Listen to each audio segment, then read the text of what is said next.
Great. Welcome, everybody. We are here with Todd Cunningham, the Chief People Officer for AvidXchange, and Don Hefner, Plant Manager for Corning. And I'm Janet LaBar, the President and CEO of the Charlotte Regional Business Alliance, and today we're going to talk talent.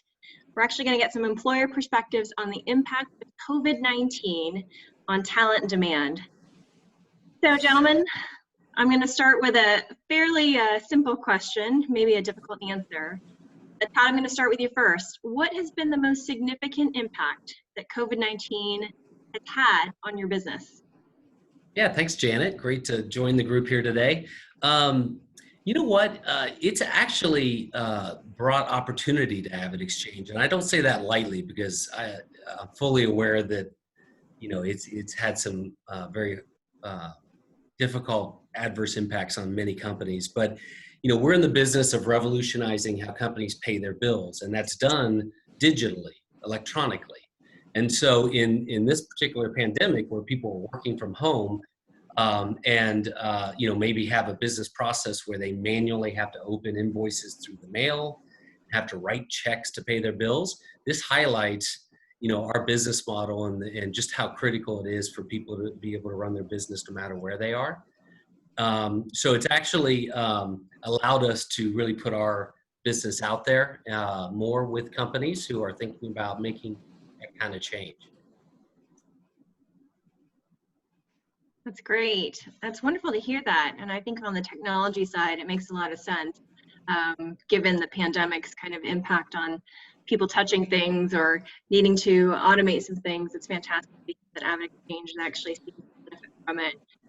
Don, what about you? What are you seeing on Corning's end? Yeah, Janet, thanks. So my thinking sort of goes in two different directions.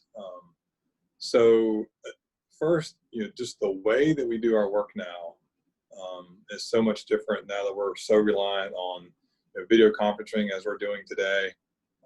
But as we've done that, you lose a lot of the communication medium in terms of body language and really sensing how people are processing information. And so we've had to really be very clear and concise in our communications. And so that's just been an adjustment for us as we work through this. Second, as you may be aware, we were deemed essential by the governor's order. And so we remained operational through this entire time. And so we've had to adapt some really rigorous processes and things inside the plant. We have temperature screening as you walk in now. We have very rigorous cleaning standards that really stepped up around people safety. And then, of course, we're all required to wear masks now. So after 25 years of walking through a factory, now I walk through my factory and everybody's wearing a mask. So it's very different from that standpoint. But I'm really proud of Corning and really being ahead of a curve in a lot of ways. We were out in front of these practices very early on. So that part we're pretty accustomed to. And so that's on the sort of how we do our work side. And then as everybody sort of transitioned to working from home, people have decided to really, really value high-speed data in their homes. And so even through this difficult time, people have recognized that fiber is really the best medium to bring them to high speeds in their homes. So we've seen really sustained demand throughout this entire time. So that's been good for us as well. Yeah. If I can just build on a point Don made, one of the things that struck us early on is this is one of those moments that matter with your teammates. And it's really an important time to be able to demonstrate what you stand for as a company and allow you to align your values to how you show up every day, whether you're like Don and still working in the office environment or manufacturing environment, or you're actually home and trying to figure out how to keep connected with your teammates. And so I would offer up that too. I think it's a moment that matters that is going to have an impact well beyond, whatever the new normal one day turns out to be. Yeah, that's well said. Go ahead, Don. Go ahead. No, I was absolutely, showing up with your values and really putting your people first and putting action behind that it's a pivotal moment right now. Yeah, I agree, and it's as I reflect on this, getting back to people and basic human need, and this has been challenging from that standpoint. You mentioned folks on the floor there, Don, having to wear masks, and when you're so used to interfacing and interacting with people, it's really challenging when you've got this device or a mechanism that really prohibits you from having that normal. So let's stick with people though, and let's talk about talent needs pre-pandemic versus now, moving forward. Has there been anything that's changed for you? Todd, I'll come back to you.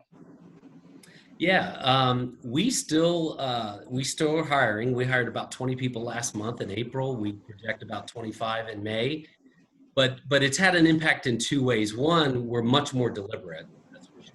So we're really focused on hiring the rules that really are important to hire right now. But broader than that, from a teammate perspective, we had to pivot very quickly, I'm sure like most companies did, on not just virtual interviewing, but virtual onboarding.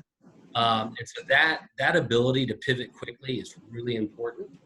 And then really for our existing teammates, e-learning and getting people used to the ways to communicate. Don was touching on the rhythms of your company and how do you keep people engaged has had a big impact too. So we're feeling it both on existing teammates and for new hires. Yeah, Don, what would you add there? Yes, similar on the hiring front. For us, again, being an essential business, while that's a blessing for our employees, it's also a real challenge right now with schools being closed, daycares being closed.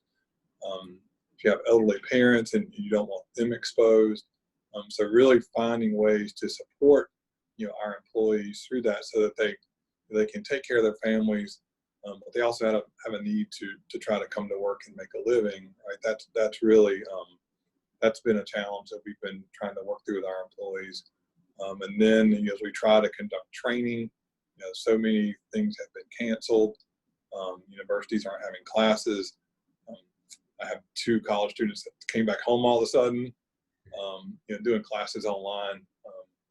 All that has really, caused an adjustment. But we've tried to really focus on supporting our folks and trying to take care of them and help them find their way through this personally as well. Yeah, that's really interesting. I think technology certainly has enabled us to be able to work remotely or learn differently, which I think is a good thing. I'm really pleased to hear both of you though talking about employer flexibility. I think at a stressful time like this, when the crisis is really impacting so many of us in different ways, having that employer be flexible and attentive to what your employees need to be productive is great. So congrats to both of you on that. Moving on here, broadly speaking, the Alliance is actually focused on technology and manufacturing as industries and sectors that are driving our regional economy here in Charlotte. So what specific positions, Todd, you alluded to this a little bit, but what specific positions and skill sets are your companies hiring for now and or will be for when we return to some level of normalcy post-pandemic? Yeah, so from an AvidXchange standpoint, we're a technology company. So we are continuing to hire software engineers and a number of the IT type related roles for our company. We just hired actually a senior vice president of software engineering, Mo Trezis, just literally weeks ago. So we are continuing that focus, as well as product management is a big one for us as a company that builds software and product features. And you always have some ancillary kind of corporate functions that are out there, but those are primarily the 2 functional areas that we're very focused on. Don, what about on your end? Yeah, so we're still hiring as well. We're always looking for skilled labor for our manufacturing positions, to keep meeting customer demand. And we're currently working with community colleges as well as the local CTE organizations to really try to develop a skilled talent pipeline. So that's something that we've been working on for several years and we'll continue to work on. We really like the mechatronics programs that are starting to emerge in the community colleges, especially for our skilled workforce. And then we continue to hire also in our salary ranks, which are usually chemical, mechanical, electrical engineers. So not much has really changed there. Yeah, it sounds like it. Are there certain skill sets or capabilities that maybe you might be looking for as a result of the pandemic? I know we talked a little bit about technology. Is the need to have them a little more tech savvy or tech sophisticated more important today than it was? Yeah, I know on our front, I mean, yeah, for sure. This time has highlighted just how important those things are. I mean, what we've started to do is think and not or. So we are not only looking for some traditional skill sets that we did before pandemic, but now it's an and it's very much about our, hiring for our Avid DNA, our culture, behaviors on being able to engage with teammates, whether they're local or whether they are distant. So I think without a doubt, it's just heightened the awareness of how important certain skill sets already were, and making sure that you're focused in a quality way around it. Yeah, and is that something that you feel like Avid can do kind of on the job, or is that something that you're looking to Don, you mentioned community colleges. Are you looking to your workforce solutions providers to offer some of that training? Yeah, I would say two things. We've begun to broaden our thinking and really look a lot also for aptitude, to STEM skills, and we know we can provide the right tools and supporting technology to help train and develop people. So for us, it's mostly about aptitude of skill sets, and it's also about more the cultural piece and the behavioral piece. And if we can get those two right, then we know we can invest the time to help grow and develop people who are going to grow with AvidXchange, not just with their skills, but through a variety of jobs and over their career. Yeah. Don, how about you? So we had a pretty easy transition, honestly, because we're a global company and we interface with our sister plants around the world. Our employees are pretty used to doing WebEx and sort of odd hours work, because you got time zones all the way across India and China. And so that part, we didn't have to learn a lot, I guess I would say. We're just doing it almost continuously now. And so I think we have learned where we could be better. And so we are improving some of the ways we do that. And then honestly, as you see so many people now adopting this remote work from home, video conferencing, you see some really great ideas on how to do it better. And so we're certainly picking those up where we can as well. Yeah, it's been an interesting adjustment to watch people go from using Zoom or WebEx or Microsoft Teams, and then people now starting to innovate from those platforms. And how do you not get fatigued from the meeting that's on a video conference call, and how do you kind of level up to that next version of collaborative thinking and group think? So we will stay tuned to hear what good examples you guys are leading the rest of us in. Let's talk a little bit more though about qualifications. There's an ever-growing discussion in the marketplace around qualifications for talent. And so in addition to bachelor's degrees, what value does AvidXchange or Corning place on associate's degrees, certificates, and other sub-bachelor credentials and as indicators of the knowledge and the skills that you need? We're really looking to understand, as education and higher ed is evolving, how much emphasis are your companies placing on types of professional certifications and things? Yeah, for AvidXchange, I'd say we've broadened our point of view on that, both with current teammates who may be able to show a propensity to develop their technology side and their technology skills into our engineering jobs, and then also with new hires. So one of the things we've started to do is talk more and more with local universities and other employers about, is there a way that we could take people who are out in the workforce today in the Charlotte region, who have the aptitude and show the skill sets, and maybe there's a way for us to partner together to help make those people more viable in the entry level roles, and then give them more and more skills and development on the job. because it ends up growing the pool of talent that we compete for versus just competing for the, the established pool. So I think somewhere in that has to be an answer that we can partner as a corporate employer community as well as a, educational institution community. Yeah, Don, what are your thoughts on that? When I took a look at this question, I was really thinking more around new college graduates and folks coming out of school. And from our perspective, we aren't looking for necessarily additional credentials. From my perspective, especially the kids coming out of universities that we recruit from are incredibly well prepared. I know I didn't know half the stuff they knew, but they know when I came out of school. But what we would love to see is some more work experience. We are seeing a lot of folks come out with, this job at Corning being the first job they've ever had, and so there's a huge adjustment there that we find ourselves trying to work through. Just sort of learning how to work, in our collaborative sort of corporate environment, and so that's where we really are putting more of our emphasis versus sort of more credentials, if you will. Mm-hmm. So I hear you saying that, you're certainly open to the newer graduates, maybe the traditional students who've come out of a university. What about maybe some folks who are recareering, who might not have the same credential as a 4-year engineer or something like that? Are you open to looking at those types of candidates as well? Oh, absolutely. And in that case, we just look at sort of work experience, and then making sure that the foundational science and engineering background is there. Corning's a sort of a fundamental chemistry and material transformation business, so if that foundation is there, usually they can be successful, in Corning as well. They're certainly going to learn, our processes and the way we do things, but that foundational science background is really important to us.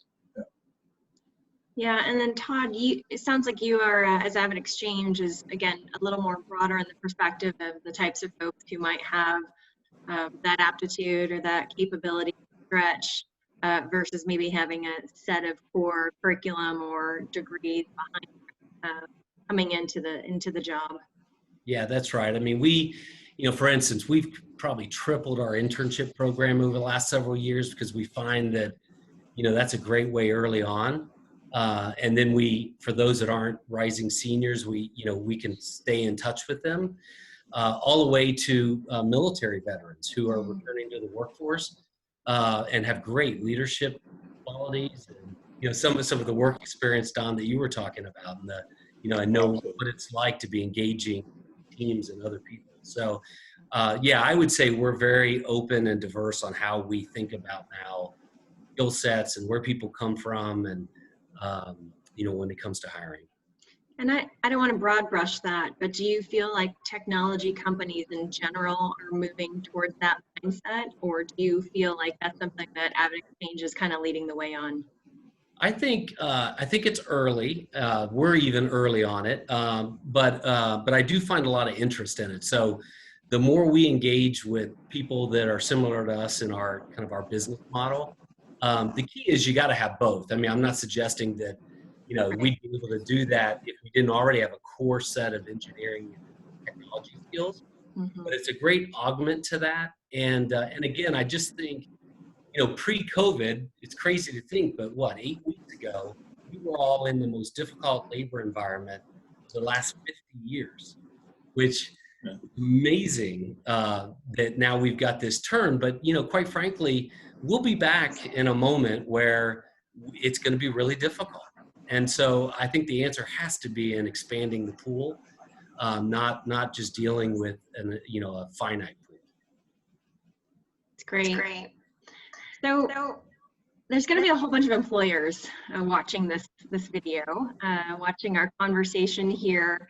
And I want you to think about the conversations that both AvidXchange and Corning are having with educational providers. So whether that's your community college or your universities or some of our other workforce development partners in the region. So what advice would you give to employer peers regarding how to best communicate those qualifications and skills needs to those partners? How would you talk to a peer company and say, this is how I think you should maybe deliver the message around what you're looking for from these new graduates or folks going back through the system to get a different type of careering? What advice would you give them? And Don, let's start with you. Yeah, so I think sort of a little bit of a broken record, but one of the things that has become really, really clear through this is that clear, concise communications are really, really important. Sort of no matter what you're working on, but we've just learned it time and time again over the last 8 weeks as things have evolved and changed so quickly. And you need to really truly know, what the skills and qualifications that you're looking for are. Be very concise with that. Time and time again, we learn that the better we articulate those specific needs, sort of the faster the recruiting process goes and the better it is. Don't rush through sort of trying to figure out what those skills and capabilities are. Make sure you really spend some time and articulate them very clearly. I think you get a much better outcome much more quickly when you do that. Mm-hmm. Todd, what would you add to that? Yeah, Don, you made me think. It's so easy to put together a list of like 20 quote requirements and have-tos when, if you really push yourself to be clear, it may not be 20, right? But I'd say the flip side is the cultural piece. I mean, I just can't emphasize enough how important it is to have a good handle on what you need the most out of the core behaviors that equal success at your company. And for some, it's going to be very similar, but all of us, I suspect, have some unique pieces to what makes someone successful at our company. And so whether it's flexibility, agility, humility, I mean, whatever that is, as an employer, you need to know, first of all, what it is for you. And then secondly, be really clear with those that, you're relying on to provide you candidates. Yeah, I love that. And it kind of aligns back to what you were saying, Todd, with this being a moment in time and companies really needing to reevaluate, how you come up across and how you show up, and not only for your employees, but who you decide to hire and surround yourself with as you try to build your company for success forward. All right, we're in the home stretch here, so let's go to our last question. So just thinking longer term, I'd like to hear from both of you how confident you're feeling that you can hire most of your talent from within the Charlotte region over maybe the next 3 to 5 years, and tell me why or why not, please. Todd, go ahead. Yeah, for Avid, we're very bullish on the Charlotte region. We've been here 20 years, believe it or not, but we've really found our accelerating growth over the last about 6 to 7 years. But we still feel highly confident in the regional labor market here, probably for 2 reasons. The skill sets are there. Again, we have to get creative and we have to find ways to partner to find that skill set, but it also means getting your voice out so that they're aware of who you are and what you have to offer. The other reason, though, is this is just a great region of the country. Teammates are looking for, or potential teammates are looking for more than just salary. That's important, but quality of living and all the things that the Charlotte region has to offer is really tops. And I think Business Insider had Charlotte as one of the top 20 locations to live just last year. And we find that to be a huge draw. And we're very bullish on the Charlotte region. Love it. Don, let's go to you. Okay, so my thinking goes sort of in 2 directions. 8 weeks ago, for our hourly employees, I'd have said, I'm not sure. It's a really tough labor market. And the Charlotte Regional Business Alliance has done a great job of bringing industry in, which is good for the region, except it makes it hard for me to hire people. Right. So from that standpoint, we've been successful in North Carolina for over 50 years as Corning's recruited for different manufacturing operations here, and I think going forward we'll still be successful. On the professional side, certainly, Charlotte is a big draw, and there's lots of reasons to like to live in Charlotte, and we think from that standpoint that talent pool will be there. And so I'm confident, in both, but certainly it's really two different strategies and really two different labor dynamics that are going on. And I, quite frankly, have no idea, what's going to happen in the next 8 to 12 weeks based on what's happened the last 8. Yeah. We all had a crystal ball, right? Right. Well, I want to thank you both, Todd and Don, for joining us and providing your perspective. It's truly valuable, and I know it will be as we feel like this among not only Alliance investors, but businesses across the Charlotte region. And I also just want to thank you both for doing business here. We really appreciate the partnership with both of you, and we're really glad you are doing business in the region. That's it, folks. Thanks for joining us. Thank you.